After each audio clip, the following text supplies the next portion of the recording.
Hello बच्चों। तो आज हम हमारा नेक्स्ट क्लास स्टार्ट करते हैं एमसीयू के लिए, जिसमें आज हम कवर करेंगे हमारे इलेक्ट्रोस्टैटिक पोटेंशियल एंड कैपेसिटेंस के, ठीक है, बोर्ड प्रीवियस ईयर के क्वेश्चंस, ठीक है। और उसी के बेस पे आप देखोगे तो आपको next question next board exam में भी आपको क्वेश्चन देखने को मिलेंगे, ठीक है। तो स्टार्ट करते हैं हम क्वेश्चन। तो ये आपके बोर्ड पे फर्स्ट क्वेश्चन क्या बोल रहा है, electrostatic potential at a distance, ठीक है। आपको क्या कवर करने के लिए बोल रहा है, डिस्टेंस कैलकुलेट करने के लिए बोल रहा है due to the charge. Charge given है और आपको पोटेंशियल गिवन है, ठीक है। तो अगर हम स्टार्ट करें तो आपके लिए फॉर्मूला होता है v इज इक्वल टू के क्यू अपॉन आर, ठीक है। तो आपको कैलकुलेट करना है r, तो r इज इक्वल टू हो जाएगा के क्यू डिवाइड बाई v के लिए। तो k की वैल्यू आ गई आपकी 9 इंटू 10⁻⁹ और q आपको कितना गिवन है। देखो यहाँ पे थोड़ा कंफ्यूज नहीं होना, वैल्यू मिलती जुलती है लेकिन यूनिट के हिसाब से आप थोड़ा सा देख लेना, कूलम और वोल्ट है, ठीक है। तो कूलम हो जाएगा आपका 4 इंटू 10⁻⁻⁷ और पोटेंशियल की वैल्यू हो जाएगी आपकी 4 इंटू 10⁻⁴, ठीक है। इसी को अगर आप सोल्व करो तो 4 इंटू 4 कैंसिल हो गया, तो r की वैल्यू हो जाएगी आपकी 9 इंटू 10 टू पावर। अब देखो 10 टू पावर में अगर आप देखो तो 9 - 7 आपका हो जाएगा कितना, माइनस सॉरी +2 और +2 ऊपर 4 जाएगा तो आपका हो जाएगा कितना, -2। एक कैलकुलेशन समझा रहा है। और 9 इंटू 10⁻⁻2 मीटर, ठीक है। तो 9 इंटू 10⁻⁻2 मीटर आपकी वैल्यू देखोगे तो मीटर में ऐसा कुछ पॉसिबल नहीं है, तो आपका किसके अंदर हो जाएगा। इसी को अगर आप सेंटीमीटर में कन्वर्ट करो तो मीटर से सेंटीमीटर के लिए करोगे इंटू 10⁻2, तो +2 -2 यहाँ से कैंसिल हो जाएगा, तो आपका r आ जाएगा 9 सेंटीमीटर, जो कि ऑप्शन नंबर है आपका ए, ठीक है। चलो नेक्स्ट स्टार्ट करें। देखो नेक्स्ट है electrostatic potential at a 2 points 03 and 04 mm in the region which electric field। तो आपको V and VA की बात करने की, VA ग्रेटर देन होगा, VB ग्रेटर देन होगा, लेकिन अगर आप पॉइंट पे थोड़ा सा फोकस करें और पॉइंट को अगर हम XY प्लेन पे बनाएं तो आपके पॉइंट कुछ इस हिसाब से, फर्स्ट 03 मींस x की वैल्यू हो गई 0 और y की वैल्यू कितनी आ रही है 3, मींस अगर हम कुछ करें 0 1 2 3 और इस हिसाब से 0 1 2 3 4, तो 03 आपका पॉइंट कहां मिलेगा, आपका x एक्सिस के लिए 0 और y एक्सिस के लिए आपकी वैल्यू होगी यहाँ पे। फर्स्ट पॉइंट हो गया a, ठीक है। और सेकंड आपको बोल रहे हैं 04 के लिए, तो 04 कहां होगा आपका b पॉइंट के लिए, ठीक है। और आपका इलेक्ट्रिक फील्ड कहां है, इलेक्ट्रिक फील्ड अगर आप थोड़ा सा देखो तो 20 i कैप है, और i कैप क्या शो करता है, x डायरेक्शन शो करता है। और इलेक्ट्रिक फील्ड आपको किसके लिए बोल रहा है, x डायरेक्शन के लिए, और पोटेंशियल फाइंड किसके लिए कर रहा है, वो y डायरेक्शन के लिए, ठीक है। तो देखोगे तो कोई भी चेंजेस होगा नहीं, क्यों, अगर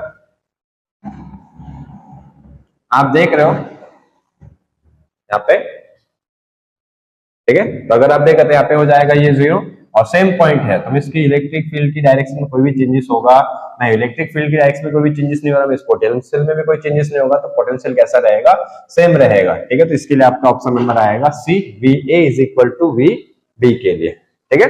चलो नेक्स्ट शुरू करें। देखो अगर यही पॉइंट अगर यहाँ पे होता आपका, ठीक है, तो आपको कैलकुलेट करना पड़ता और उसके लिए आपका फॉर्मूला होता है v is equal to a into D. But यहाँ पे अगर डिस्टेंस देख रहे हो तो आपका x एक्सिस के लिए कोई भी डिस्टेंस में चेंजेस नहीं है, इसके लिए आपका हो जाएगा 0, ठीक है। ठीक है, तो नेक्स्ट क्वेश्चन स्टार्ट करते हैं। चलो देखो तो क्या बोल रहा है, an electron is accelerated by potential difference of delta v is equal to 2 volts, the energy gain it would be, ठीक है। तो आपको क्या बोल रहा है एनर्जी के लिए, तो एनर्जी के लिए अगर हम देखें तो आपका फॉर्मूला होता है u is equal to qv, ठीक है। और v आपको ऑलरेडी गिवन है, तो क्या हो जाएगा q इंटू 2 और e, अब किसकी बात कर रहे हैं यहाँ पे, इलेक्ट्रॉन के लिए। और देखो आपको आंसर में इलेक्ट्रॉन के चार्ज की वैल्यू पुट करने की जरूरत नहीं है, डायरेक्टली आपका आंसर हो जाएगा u इज इक्वल टू 2 और इली और पोटेंशियल के लिए आ जाएगा 2 इलेक्ट्रॉन वोल्ट के लिए। अगर जूल में दिया होता आपको आंसर तो आपको इलेक्ट्रॉन की इलेक्ट्रिक चार्ज की वैल्यू यहाँ पे पुट करनी पड़ती, ठीक है। तो इसके लिए ऑप्शन हो जाएगा आपका कौन सा, सी। और देखो बोर्ड के क्वेश्चन है, आप बोलो सर इतना सिंपल क्वेश्चन आप करवा रहे हैं, तो देखो ये हमारे कोई क्वेश्चन नहीं, अभी तक हम जो एक्सपेक्टेड क्वेश्चन कर रहे थे, ठीक है, लेकिन आज ये बोर्ड के क्वेश्चन उठाए हुए हैं आपके लिए, ठीक है। तो बोर्ड में इस टाइप के क्वेश्चन पूछे जा रहे हैं आपको। चलो तो देखो नेक्स्ट, हाँ ये थोड़ा सा लेवल वाला क्वेश्चन है। देखो कुछ क्वेश्चन आपके बहुत इजी होंगे जिसमें आपको पेन उठाने की जरूरत नहीं, और कुछ क्वेश्चन में आपको टाइम वेस्ट होगा, इसके लिए दोनों कम्युनिकेशन आप करोगे तो आपका इजीली कंप्लीट हो जाता है टाइम के अंदर। देखो तो आप क्या बोल रहे हैं, 2 capacitors are connected in series, their equivalent capacitance is 3 microcoulomb, when they are connected in parallel their equivalent capacitance is 16 microfarad। इस आपको क्या बोल रहे हैं कि अगर दो कैपेसिटर सीरीज में है, ठीक है, तो उनका इक्विवेलेंट कैपेसिटेंस 3 माइक्रोफैराड है, तो कैपेसिटेंस के लिए आपका फॉर्मूला क्या बनेगा, C1 into C2 upon C1 plus C2, ठीक है, इक्विवेलेंट कैपेसिटेंस के लिए आपको बोल रहा हूं, ठीक है।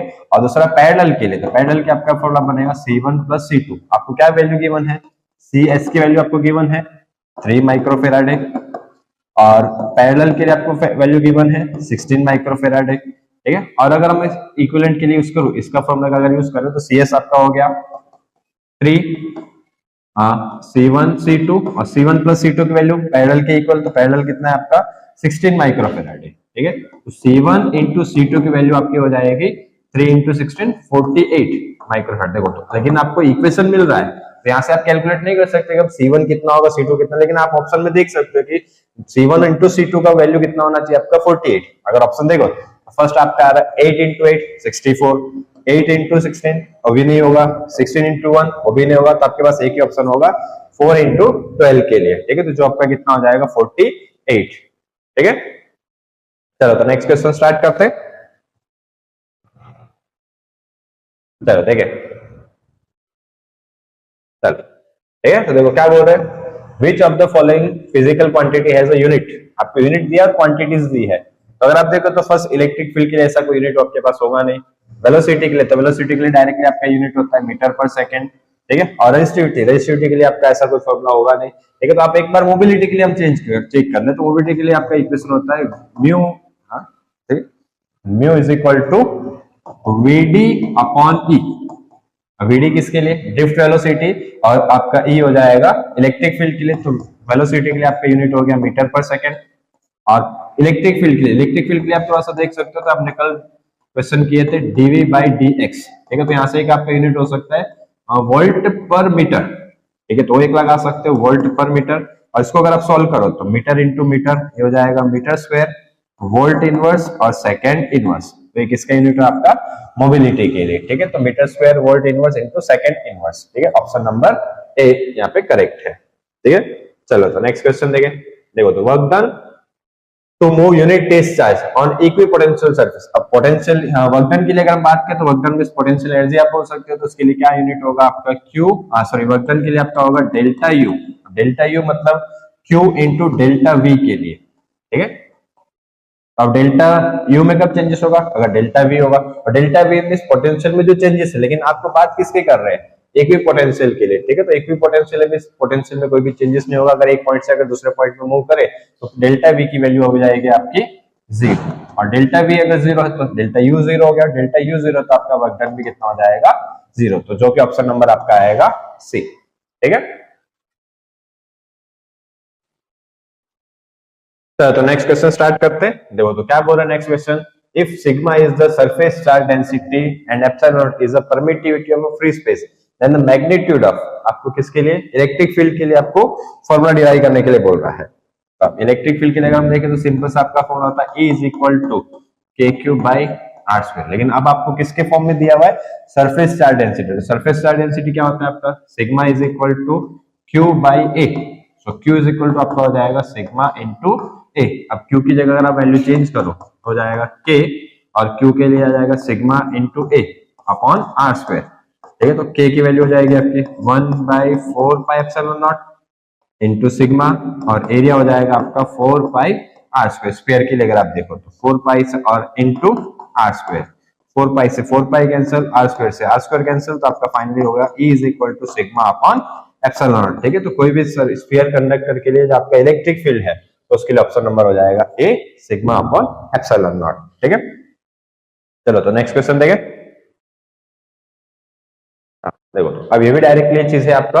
अब थोड़ा सा इसमें अगर सोचते हो तो if P is the polarization for a linear isotropic dielectric, किसी डाइलेक्ट्रिक मटेरियल के लिए अगर आपका पोलराइजेशन P है और इलेक्ट्रिक फील्ड है तो उसके लिए ससेप्टिबिलिटी, ठीक है। तो ससेप्टिबिलिटी के लिए अगर आप देखें तो उसके डायरेक्टली आपका फॉर्मूला होता है ससेप्टिबिलिटी का इज इक्वल टू, ठीक है, तो आ जाएगा P upon E, directly formula based question है, ठीक है। तो ऑप्शन नंबर ए।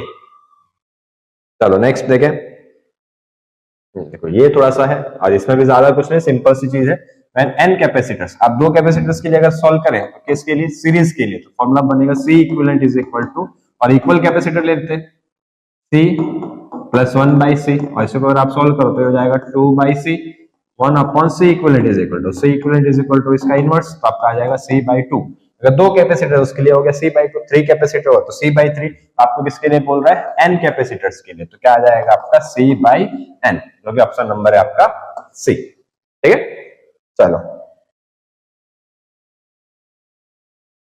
देखो, हाँ इसमें तो आपको सोचना पड़ेगा, 2 कंडीशंस दिए, पॉजिटिव चार्ज और नेगेटिव चार्ज के लिए, और पोटेंशियल डिफरेंस दिया है, और पोटेंशियल डिफरेंस का साइन आपको पूछ रहा है पॉजिटिव होगा या नेगेटिव होगा। तो चलो फर्स्ट वाले के लिए मैं ट्राई करता हूँ, एक्सप्लेन कर रहा हूँ, सेकंड वाला आपको ट्राई करना है और आंसर मैं आपको बता दूंगा। ठीक है, तो उसके लिए देखो, तो फर्स्ट है पॉजिटिव चार्ज है, और पॉजिटिव चार्ज से आपको एक क्यू पॉइंट और एक पी पॉइंट के लिए बोल रहा है। तो पहले आप ये सोचो पॉजिटिव क्यू पॉइंट के लिए पोटेंशियल कितना होगा और पी पॉइंट के लिए पोटेंशियल कितना होगा। ठीक है, तो पोटेंशियल के लिए आपका फॉर्मूला होता है के क्यू बाई आर, तो V कैसे होगा, R के इनवर्सली प्रोपोर्शनल है, तो जिसके लिए डिस्टेंस कम है मींस उसका पोटेंशियल ज्यादा होगा, जिसके लिए डिस्टेंस ज्यादा है तो उसका पोटेंशियल कम होगा। तो यहाँ पे आप देख रहे हो, तो Q पॉइंट के लिए आपका पोटेंशियल कैसा रहेगा, हाई रहेगा, क्योंकि डिस्टेंस कम है। ठीक है, तो यहाँ पे आप लिखोगे VQ is greater than VP, और आपको पूछ क्या रहा है, VQ माइनस VP। ठीक है, तो VQ माइनस VP अगर करें तो आंसर आपका कैसा आएगा, ग्रेटर देन 0, और ग्रेटर देन 0 मींस कैसा होगा, पॉजिटिव। अब देखो पॉजिटिव के लिए 2 ऑप्शन है, ठीक है, लेकिन आपको एक चीज और है, तो जैसे आपको बोला ये आपको खुद प्रैक्टिस करना है। ठीक है, और ऑप्शन आपका आएगा सी, सेकंड वाला आपको खुद ट्राई करने के लिए आपको छोड़ रहे हैं। ठीक है, चलो थोड़ा सोचना है, और नहीं होता आप कमेंट करना, तो नेक्स्ट क्लास में आपको करवा देंगे। चलो नेक्स्ट स्टार्ट करते हैं। देखो हाँ, अब क्या बोल रहे हैं, energy of a charge capacitor is U, now it is remove from a battery and then connected to 2 other identical uncharge. देखो सेम क्वेश्चन आपकी बुक में है, एनसीईआरटी की बुक में आपको एग्जांपल फॉर्म में दिया, लेकिन वहां पे ऐसा बोला था आपको एक कैपेसिटर को अनचार्ज दूसरे एक कैपेसिटर के साथ, लेकिन यहाँ पे क्या बोले 2 अदर, 2 और कैपेसिटर के साथ आपको कनेक्ट करना है। तो उससे क्या फर्क पड़ेगा कि जैसे मान लो फर्स्ट वाले अगर हम बात करें तो फर्स्ट वाले में एनर्जी कितना होगा, U1, ठीक है, Q स्क्वायर बाई 2C। अब एक कैपेसिटर हुआ, इसके ऊपर आपका टोटल चार्ज कितना हो गया Q। अब ऐसे ही 2 कैपेसिटर को अगर मैं इसके साथ और कनेक्ट कर दूं, ठीक है, और तो अब देखोगे तो इसके अंदर चार्ज क्या होगा आपका, डिस्ट्रीब्यूट होगा, तो जो क्यू चार्ज है तो क्यू क्या हो जाएगा, Q/3, Q/3, और ये हो जाएगा आपका Q/3 मींस 3 इक्वल पार्ट्स में आपका डिवाइड हो जाएगा। ठीक है, और तो इसलिए 2 अदर आइडेंटिकल, आइडेंटिकल मतलब सेम टू सेम कैपेसिटर है, तो 3 इक्वल पार्ट्स में चार्ज आपका डिवाइड। तो अब आपकी पोटेंशियल एनर्जी U डैश कितनी हो जाएगी, Q/3 स्क्वायर बाई 2C, और इसी को अगर आप सॉल्व करो तो आपका आ जाएगा Q स्क्वायर और 3 का square 9 2C। Q square by 2C किसके इक्वल होगा, आपका U1 के इक्वल है, तो U dash is equal to हो जाएगा आपका U1 अपॉन 9। ठीक है, तो जो कि ऑप्शन नंबर होगा आपका डी। देखो सेम टू चीज, थोड़ा सा एक चेंजेस कर दिया है। ठीक है, डायरेक्टली बुक का क्वेश्चन है ये आपका। चलो नेक्स्ट स्टार्ट करते हैं। हाँ देखो क्या बोल रहे हैं, इलेक्ट्रिक पोटेंशियल एनर्जी आपको दिया है और चार्ज और एनर्जी दिया है, पोटेंशियल फाइंड करने के लिए बोल रहा है, एकदम बेसिक सा क्वेश्चन है। U is equal to QV और potential V is equal to हो जाएगा U/Q। ठीक है, तो U की वैल्यू हो गई आपकी 3 × 10⁻⁵ जूल, और चार्ज की वैल्यू है आपकी 2 माइक्रो कूलम, तो माइक्रो के लिए हो जाएगा 10⁻⁶। तो पोटेंशियल हो जाएगा 3 हो जाएगा 1.5 इंटू और -6 ऊपर जाके हो जाएगा +6, -5 + 6 1, तो फाइनली आपका आ जाएगा 1.5 इंटू 10 मींस 15 वोल्ट। देखो एक सेकंड, मुश्किल से 10 से 15 सेकंड का क्वेश्चन है आपका। ठीक है, चलो नेक्स्ट स्टार्ट करें। देखो क्या बोल रहे हैं, equipotential surface at a very large distance from the collection of charge whose total sum is not 0, मतलब आपके पास कोई चार्ज है उसका सम 0 नहीं है। ठीक है, उससे एकदम लार्ज डिस्टेंस पे। ठीक है, तो आपका जो इक्विपोटेंशियल सरफेस है, ठीक है, तो कैसा होगा, उसका शेप कैसा होगा। अब देखो अगर लार्ज डिस्टेंस पे कंसीडर करें जो चार्ज है उसको हम पॉइंट चार्ज कंसीडर कर सकते हैं, और पॉइंट चार्ज और लार्ज डिस्टेंस पे अगर आप देखोगे तो जितने भी पॉइंट्स आपको मिलेंगे सभी पॉइंट पे आपका पोटेंशियल कैसा होना चाहिए, सेम। और ऐसे अगर देखो तो ये कौन सा शेप बनेगा आपका, तो एक ही शेप होगा इस टाइप का, कौन सा, स्फीयर के लिए। ठीक है, सर्कल नहीं है, ये 3D में आपको कंसीडर करना है कि जितने पॉइंट्स है सारे पॉइंट्स होने चाहिए। ठीक है, तो इसके लिए ऑप्शन आएगा यहाँ पे सी, स्फीयर के लिए। चलो नेक्स्ट करें। देखो अब क्या बोल रहा है, for any charge configuration equipotential surface through a point. ठीक है, तो पॉइंट क्या क्या हो सकता है आपका, थोड़ा सोचे। ठीक है, देखो अब एक चीज है, जैसे आपको अभी हमने स्फीयर वाला कंसीडर किया था लास्ट क्वेश्चन में। ठीक है, और यहीं पे अगर आप देखो तो इसके लिए इलेक्ट्रिक फील्ड कैसे होगा, ये डायरेक्शन में, और सरफेस यहाँ पे ऐसा है, तो सरफेस और इलेक्ट्रिक फील्ड कैसे होने चाहिए, एक दूसरे के परपेंडिकुलर। तो एक ही चीज है आपका कि इक्विपोटेंशियल सरफेस के थ्रू आपका जो इलेक्ट्रिक फील्ड है परपेंडिकुलर नहीं, उसके लिए एक वर्ड उन्होंने यूज किया हुआ है नॉर्मल, तो ऑप्शन नंबर आएगा आपका बी। ठीक है, देखो एक ही क्वेश्चन सेम टॉपिक से दो क्वेश्चन बना रहे हैं। चलो नेक्स्ट देखो, अब इसमें देखोगे तो ये भी आपका बुक का एक क्वेश्चन है। ठीक है, और अब बुक में देखो तो इसमें सेम चीज, आपको एक स्क्वायर दिया है, उसके ऊपर चार्ज प्लेस किया है और इसका सॉल्यूशन भी है, और सॉल्यूशन का आंसर आपका इसका कुछ मिलता जुलता आंसर है एनसीईआरटी बुक के अंदर। ठीक है, लेकिन अगर आपको थोड़ा प्रैक्टिकली अगर सोचे, क्या बोल रहे, 4 charges plus Q minus Q plus Q and minus Q. ठीक है, तो अब अगर आप पोटेंशियल की बात करें तो पोटेंशियल क्या होगा, देखो 2 चार्ज है और अगर आपको सेंटर के लिए बोल रहा है bring to charge at the centre of this way. ठीक है, दो आपको पोटेंशियल कैसा मिलेगा, पॉजिटिव, और दो के लिए पोटेंशियल आपको कैसा मिलेगा, नेगेटिव। लेकिन पोटेंशियल होगा कैसे, क्योंकि सबके लिए डिस्टेंस कैसा है, सेम है, और जब डिस्टेंस सेम है, चार्ज सेम है, बट चार्ज ऑपोजिट है, तो पोटेंशियल भी इन दोनों का, सपोज हम पोटेंशियल कंसीडर कर लेते हैं V1 और इन दोनों के लिए आपका पोटेंशियल आ जाएगा V2, बट कैसा होगा, सेम रहेगा और ऑपोजिट है, तो क्या आ जाएगा finally potential V1 plus V2 is equal to 0। ठीक है, इसको ज्यादा सॉल्व करने के और सॉल्व करो तो बाई चांस ये आंसर आएगा आपका। ठीक है, तो उसको प्लस माइनस में थोड़ा ध्यान रखना, तो आपका डायरेक्टली हो जाएगा ऑप्शन नंबर डी 0 के लिए। ठीक है, चलो नेक्स्ट करें। देखो फिर चीज आ रही है आपकी, क्या बोल रहे हैं, when dielectric is placed in uniform electric field the electric dipole moment produced per unit volume is called. वो चीज क्या हो सकती है, जो आपका यूनिट मिलेगा वो चीज क्या हो सकती है। ठीक है, तो देखो फर्स्ट अगर हम बात करें करंट डेंसिटी तो हो जाएगा आपका I upon A, energy density U by V के लिए। ठीक है, और पोलराइजेशन, अब एक चीज है कि आप डाइलेक्ट्रिक मटेरियल्स को अगर किसी भी इलेक्ट्रिक फील्ड में पुट करो, जैसे सपोज आपके यहाँ पे इलेक्ट्रिक फील्ड में पुट किया तो उसके अंदर इलेक्ट्रिक फील्ड डायरेक्शन होगी पॉजिटिव से नेगेटिव, तो उसके अंदर जो भी चार्जेस होंगे उसको क्या करेगा, सेपरेट कर देगा। सेपरेट कर देगा मींस एक साइड असर है, ये जो पॉजिटिव चार्ज है वो क्या करेगा, नेगेटिव को अट्रैक्ट कर देगा, और ये जो नेगेटिव चार्जेस है वो क्या कर रहा है आपका, पॉजिटिव को अट्रैक्ट करेगा, तो पॉजिटिव और नेगेटिव के अंदर क्या बना देगा, डाइपोल्स बना देगा, और डाइपोल्स बनाता है तो ये जो प्रोसेस होती है इस प्रोसेस को हम क्या बोलते हैं, पोलराइजेशन। इसके लिए आपका ऑप्शन नंबर आएगा सी। ठीक है, चलो नेक्स्ट स्टार्ट करें। देखो सिंपल सा क्वेश्चन है, ज्यादा सोचने की जरूरत नहीं है। क्या बोल रहा है, in a parallel plate capacitor, आपको कैपेसिटेंस गिवन है तो सीधा कैपेसिटेंस का फॉर्मूला लगा दो, C is equal to epsilon A upon D, और आपको डिस्टेंस फाइंड करने के लिए distance between two plates, so D is equal to epsilon A upon C। Epsilon की वैल्यू हो जाएगी 8.85 into 10 raised to -12 into area, देखो गिवन है आपको 10 raised to -2 but centimetre square है। ठीक है, तो मीटर में अगर इसको कन्वर्ट करो तो मीटर कन्वर्ट करने के लिए क्या लगा दोगे, 10 raised to -4, और कैपेसिटेंस आपको कितना है, 1 माइक्रोफेराड है।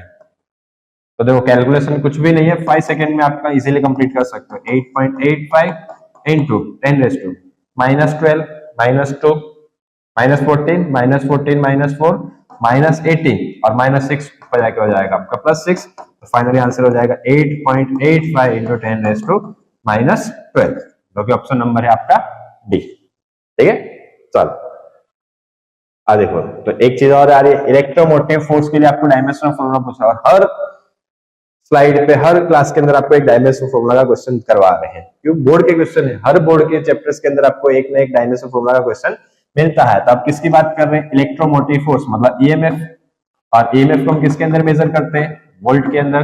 तो वोल्ट का जो डायमेंशनल फॉर्मूला है वही आपका फॉर्मूला किसके लिए हो जाएगा, ईएमएफ के लिए। तो उसके लिए फॉर्मूला था W by Q, so W by Q is equal to IT। तो सिंपल सा है, वर्क डन के लिए आपका फॉर्मूला M1L2 T-2, I के लिए A1 और ये हो जाएगा T1, और इसी को अगर आप सॉल्व करो M1L2 T-2 और ये हो जाएगा -3 और A-1, M1L2 T-3 A-1, simple सा है, हो जाएगा आपका ऑप्शन नंबर ए। और देखो आपने एक चीज नोटिस की होगी कि इसके अंदर ऑप्शन आपको टिक किए हुए हैं, तो ऑप्शन इसके लिए टिक किए हुए क्योंकि ये ऑप्शन जो क्वेश्चन आपके उठाए गए टिक किए गए हैं ये बोर्ड के क्वेश्चन है। तो बोर्ड के क्वेश्चन में बच्चों ने जो भी सॉल्यूशन किया तो ये ना कि वो करेक्ट है ये रॉन्ग है, आपको जो आंसर बताया जा रहा है वो फाइनल आंसर रहेगा आपके लिए। ठीक है, तो उस पर फोकस ना करें। चलो नेक्स्ट स्टार्ट करें। बस तो इतने क्वेश्चन थे आपके, तो अप्रोक्सीमेटली 20 जैसे क्वेश्चन आपके होंगे सेकेंड चैप्टर में। हर ईयर आपके इस चैप्टर के 4 क्वेश्चन बोर्ड में आते हैं। ठीक है, तो लास्ट 3 या 4 इयर्स के आपके क्वेश्चन यहाँ पे कंप्लीट होते हैं। ठीक है, तो इतना रखते हैं आज के लिए। ओके, मिलते हैं नेक्स्ट क्लास में हम।